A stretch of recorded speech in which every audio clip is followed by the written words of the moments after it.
Wala pa rin klarong impormasyon ang Department of Education kung ano ang pinag-ugatan ng pamaril sa loob ng paralan dito sa San Jose National High School, Tacloban. Ngayong araw, bumisita si Secretary Juan Edgardo Sani Angara ng Department of Education dito sa San Jose National High School kaugnay sa malagim na pangyayari. Matatandaan na nitong Hunyo 22 ngayong taon, may naganap na pamaril sa loob ng paaralan na kinasawi ng 3 estudyante. Isa naman ang nasa intensive care unit o ICU at 20 naman ang nasugatan at ilan sa mga ito ay nakalabas na habang yung iba ay nanatili nagpapagaling sa ospital.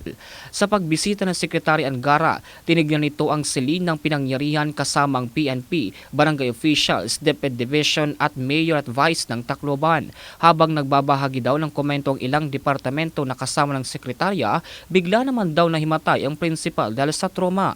Blanco naman ang sekretarya kung ano talaga ang motibo o pinag-ugatan ng pamaril.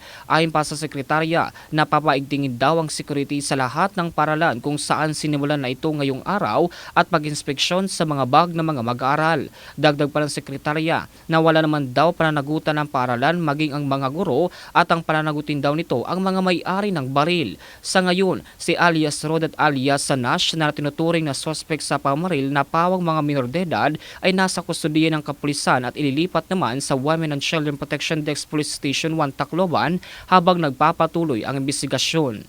Hindi pa klaro masyado kung ano talaga yung motibo dito. Sabi nga ng iba, may bullying. Sabi ng iba, parang may gang. Sabi ng iba naman, kasi sabi ng advisor, yung bata na yung tahimik lang. At parang nagpaalam siya na may activity daw siya sa Manila. Tapos hindi siya pumasok ng 1 week.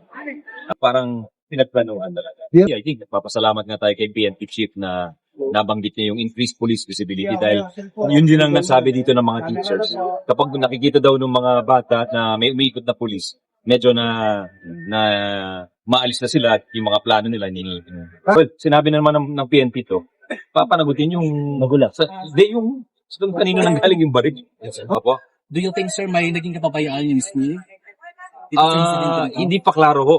Hindi pa namin. Kasi sa ngayon, ang concern natin yung mga students and teachers. At mula dito sa impila ng Bombo Radio Tacloban, ito si Bombo Jake Pagipo, and this is Bombo Radio Philippines, the #1 and most trusted source of news and information, Basta Radio Bombo!